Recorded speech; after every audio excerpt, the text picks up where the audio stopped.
Até quando a divina criança vai nos influenciar? Até quando sentiremos, agiremos e pensaremos a partir daquilo que a nossa base da psique formou, aquilo que a gente chama de mundo infantil? Esse é o nosso episódio final da série na primeira temporada. Vem comigo, eu sou Dalmo Silveira de Souza e você está na série A Divina Criança.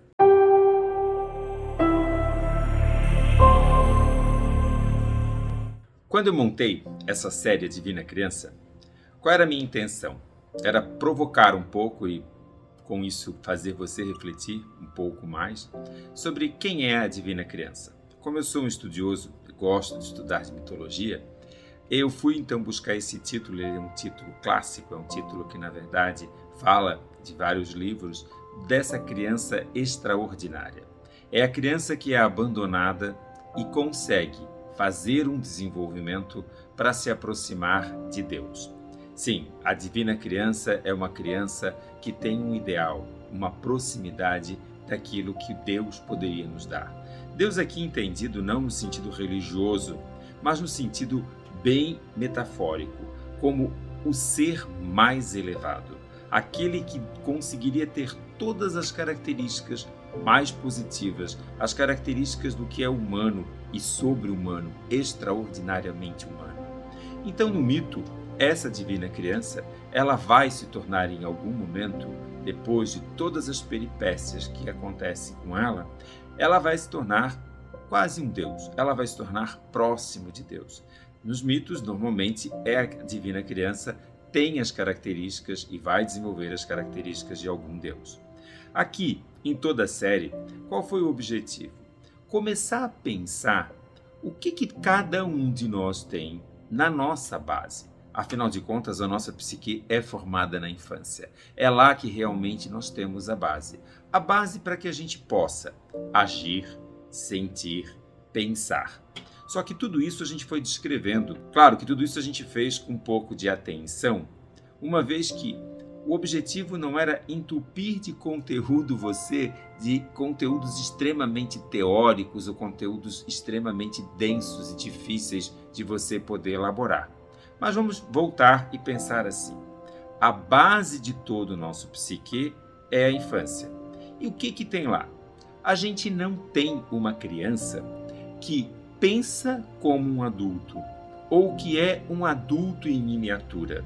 Hoje em dia, muitas e muitas vezes, nós adultos ficamos, de um modo geral, encantados com as peripécias, vamos dizer assim, intelectuais de algumas crianças, com o fato como ela consegue argumentar, pensar. Só que veja, a abstração, o pensamento abstrato, ele não é um pensamento que a criança vá conseguir elaborar nessa fase da vida. Ela precisa desenvolver as capacidades psicológicas superiores.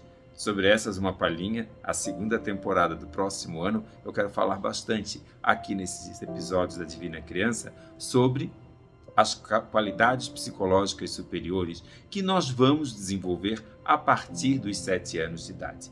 Mas até lá, o que a gente tem? A gente tem essa criança que não pensa como um adulto, que não sente, mas não sente mesmo da forma como nós adultos podemos sentir, e muito mais, as atitudes não são atitudes de um adulto. Ao contrário, uma criança muito amadurecida, uma criança que conseguisse, se é que ela consegue, argumentar o tempo inteiro e não usar os seus impulsos, a sua forma de organizar as coisas muito pelo seu corpo e muitas vezes explodindo, brigando, sendo agressiva. Ora, a criança que está totalmente centradinha, certinha, sem nenhuma falta de limite, bem, essa criança a gente tem que desconfiar, alguma coisa está acontecendo no contexto dela. Por quê? É na infância que a gente tem a curiosidade. E a nossa curiosidade, ela vai se basear muitas vezes no quê? Na tentativa e no erro, os riscos a criança corre, ela não tem essa dimensão como um todo, e de uma forma ou de outra, a criança vai acabar cometendo, como eu falei pela terceira vez, vamos dizer, peripécias. Mas então, o que é importante observar e a gente tentar juntar aqui nesse episódio final, onde a gente está tentando organizar algumas coisas do que a criança é, de como ela sente.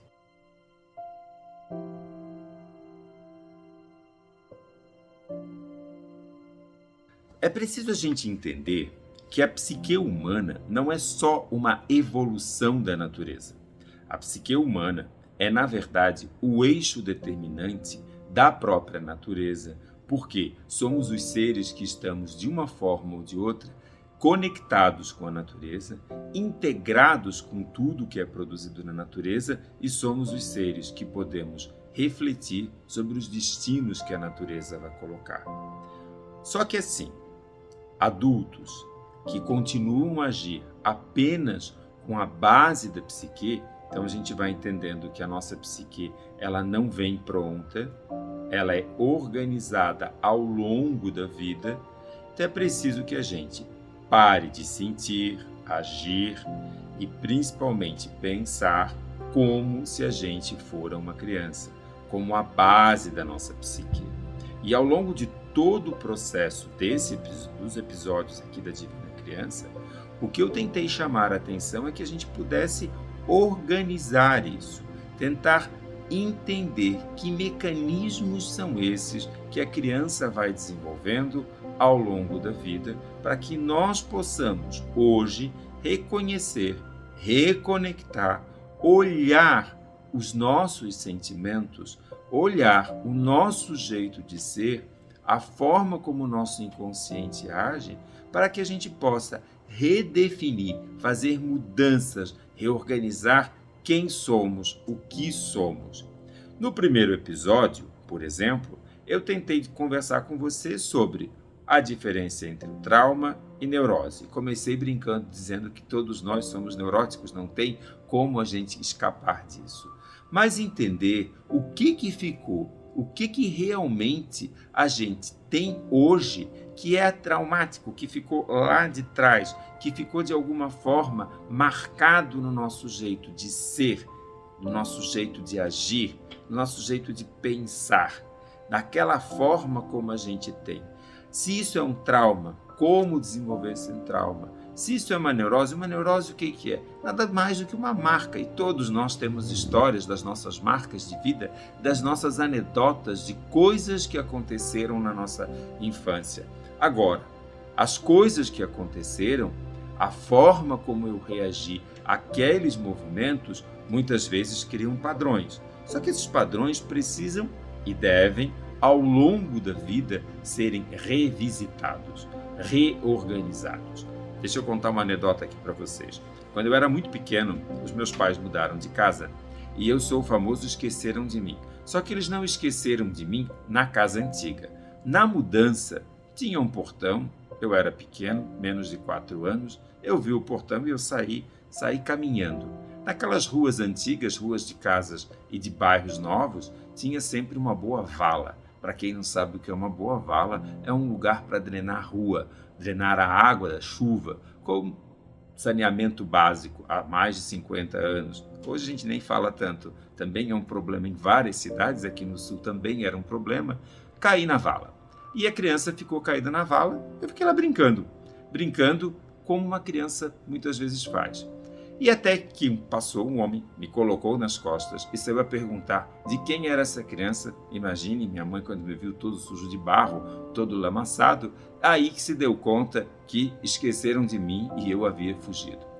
O fato de eu ter fugido, o fato de eu como criança ter ido em busca de uma outra coisa, isso pode marcar minha história de várias formas. Eu posso contar essas histórias como uma neurose de vários jeitos. Dramática, pesada, uma coisa muito difícil. Ou como, olha, talvez a partir daí muito do meu jeito de ser tenha sido criado.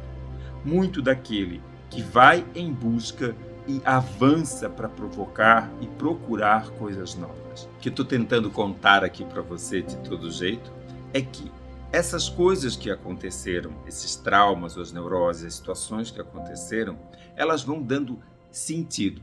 Mas imaginem se eu tivesse ficado apenas com a bronca, assim, eu ganhei uma bronca na sequência, porque eu fugi, e ficasse eternamente me contendo, eternamente não posso fazer as coisas. Esse vídeo não existiria com certeza, eu não estaria aqui conversando com vocês e talvez eu nunca tivesse me aventurado a ser um psicoterapeuta. Mas já são mais de 33 anos e a aventura continua e a gente vai. A partir disso, a gente pode pensar no nosso episódio 2. O episódio 2 dessa série, a gente conversou sobre o amor incondicional. Esse amor incondicional que vai fazendo com que cada criança vá se desenvolvendo. E ali eu fui explicando um pouco do que é esse amor, o que é isso que a criança precisa, o que todos nós, na verdade, precisamos para que a gente possa tentar viver uma vida mais plena.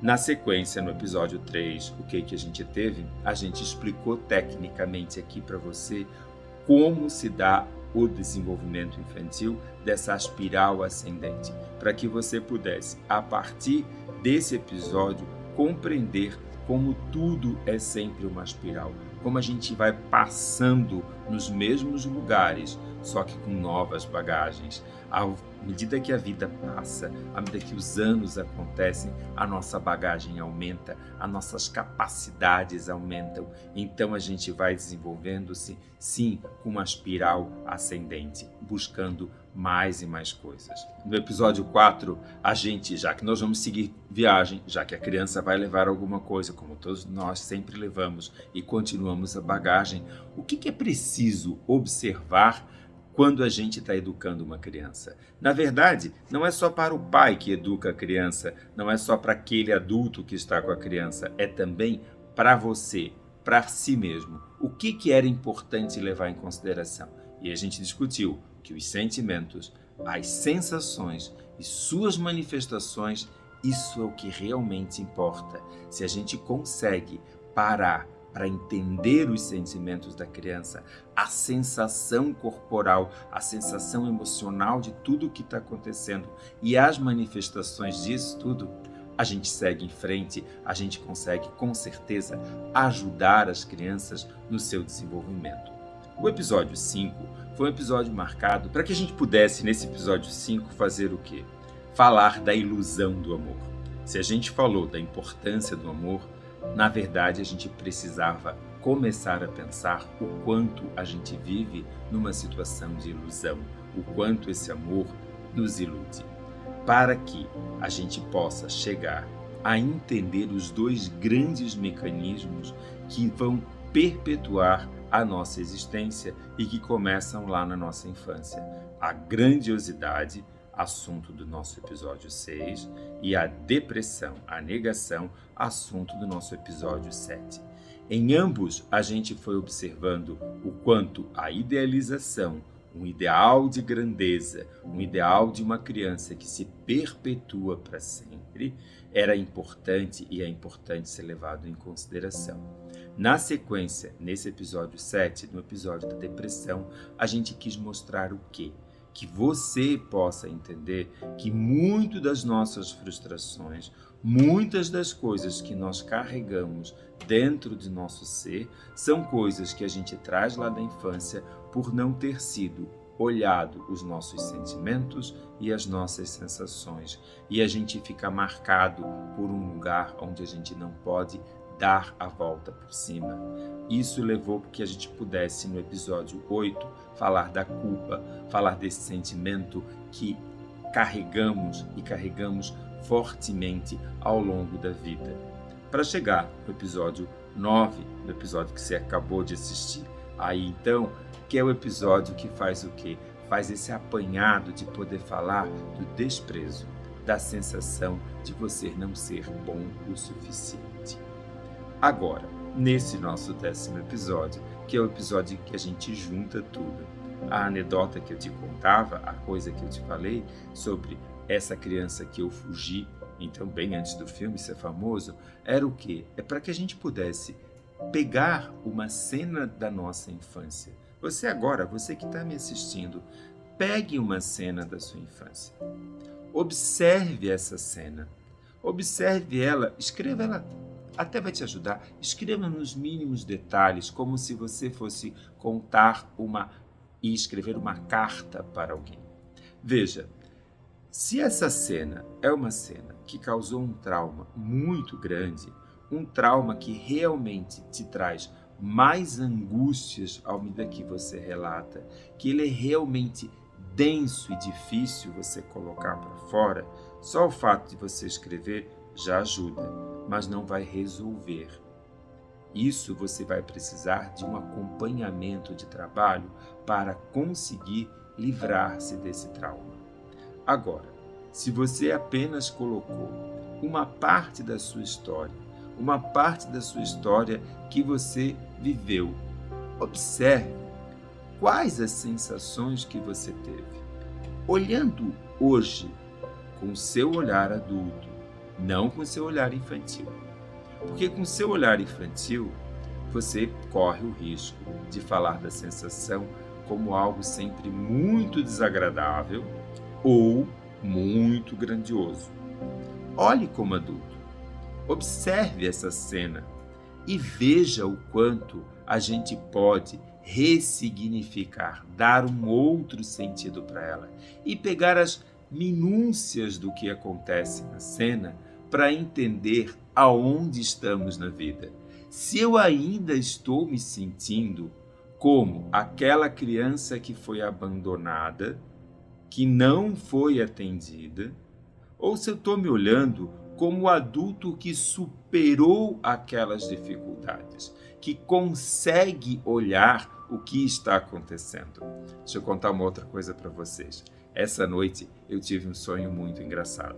Eu acordo no meu apartamento e tem um menino sem camisa, um menino fugidio, que num primeiro momento eu olho como que essa criança está aqui dentro, aonde que essa criança apareceu, e fico muito bravo e tento correr atrás dele. Só que eu me calo, eu não consigo gritar, fico muito agoniado. O menino tenta pular a janela, aí eu fico desesperado, mas se ele pula a janela num apartamento, essa criança se esborracha, e vou, salvo o menino e pego. E ele começa a rir muito para mim. E ele ri, mas é aquela gargalhada de criança muito, muito, muito gostosa. E na sequência, eu ainda como adulto, exasperado por estar sendo invadido por essa criança, eu corro até a porta e vou tentar abrir a porta para levá-lo para a rua, para levá-lo para quem procura de quem é essa criança. Até que me dá algo dentro do sonho que peraí, tem alguma coisa errada. E quando eu acordei gargalhando porque talvez esse menino seja muito mais algo da minha infância que cala, e eu estou ensaiando há muitos dias como que eu vou terminar esse episódio da primeira temporada aqui para que vocês possam entender as coisas do jeito que eu sou, do jeito que eu coloco. E uma das minhas maiores dificuldades talvez seja me calar, não conseguir dizer. Só que esse sonho cheio dessa criança que me invade, que está dentro do meu próprio mundo, e eu olho que eu já não sou mais essa criança tão exploradora do espaço ou que invade um espaço, mas que eu sou esse adulto que sim, eu posso estar aqui trazendo para você, organizando com você uma nova forma de a gente pensar a nossa infância, uma nova forma de a gente poder conversar, poder trabalhar coisas tão densas da base da nossa psique. E é um processo, não é uma coisa que está pronta. Porque muitas vezes, ainda hoje, aos 55 anos, eu me deparo com reações emocionais que eu tenho que são da base, que não fazem sentido no mundo de hoje. Que às vezes eu preciso... Eita, Dalmo, vamos lá, volta. Isso aqui não está bem certo. Esse sentimento não cabe dentro desse momento. Não é que tem um erro na minha educação. Não é que tem algo a ser corrigido. A vida é um processo, a vida é um caminhar constante. E com certeza, tanto eu quanto você, ao longo de toda a nossa jornada, a gente vai tentar ampliar a base que a gente teve, tentando trazer mais condições para a nossa história, mais condições de agir de outro jeito, de trazer o mundo de uma outra forma. Mas para isso é importante, por isso que eu fui destacando onde está em cada capítulo da nossa série, que a gente possa observar o amor incondicional, as sensações que tivemos, os sentimentos que trazemos e o que vamos fazer com isso.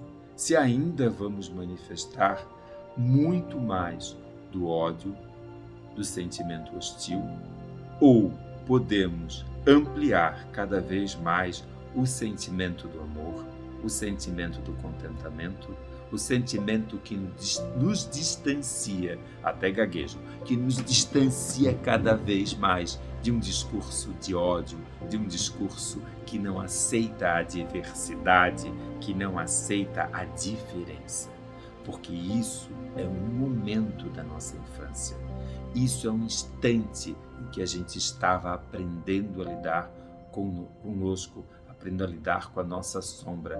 Não esqueçam, tem aquele outro episódio, hein? Tem aquela outra série, A Sombra e os Destinos da Vida, que casa muito com o que a gente está conversando aqui. Mas o importante é que a gente possa olhar tudo isso, que a gente possa conversar com quem? Com o outro, com a gente, com o mundo, onde a gente possa trazer mais amorosidade. Só que um sentimento que nos livre dessa coisa tão egoísta, tão para mim, e me reconecte. Como eu falei, a natureza da psique humana, ela é algo que transcende, que ajuda essa natureza toda do contexto em que vivemos, toda em que tudo que a gente pode viver. Então, se você chegou até aqui, eu não vou te pedir aquele like nem aquela curtida, porque sendo o último episódio da série, eu quero te falar de uma outra coisa. Observando os nossos episódios, a gente vê nas nossas estatísticas que apenas 20% das pessoas que nos assistem realmente estão assinando o nosso canal, estão indo lá, fazendo parte, se inscrevendo no canal. Ora, esse é um canal gratuito. Quanto mais inscrição você fizer, quanto mais pessoas estiverem realmente inscritas no canal, mais fácil dele poder ser acessado por pessoas, por mais pessoas. Que esse é o objetivo, que todo esse trabalho que eu estou fazendo não é te vender um produto, não estou aqui fazendo para você uma propaganda do meu trabalho. O que eu quero é conversar com você, o que eu quero é trazer uma visão de tudo isso, que a gente possa, de fato, compartilhar esse conhecimento, trocar ideias. O objetivo, quando você se inscreve no canal, que você aciona o sininho, é que você vai dando uma estatística, vai dando uma possibilidade de a gente abrir mais espaço. E a gente conseguir construir a nossa segunda temporada. Como eu já te falei, já tenho aqui as ideias do que a gente vai poder produzir para a próxima temporada. Pessoal, se você assistiu até aqui, se você gosta desse conteúdo, não deixa de compartilhar então com quem você gosta, com quem para você vai fazer sentido trazer isso tudo que a gente está aqui tentando produzir e organizar. Até aqui, meu muito obrigado. Muito obrigado pela sua participação, muito obrigado por você estar aqui nesse canal. E esse então foi o primeiro ano da série A Divina Criança.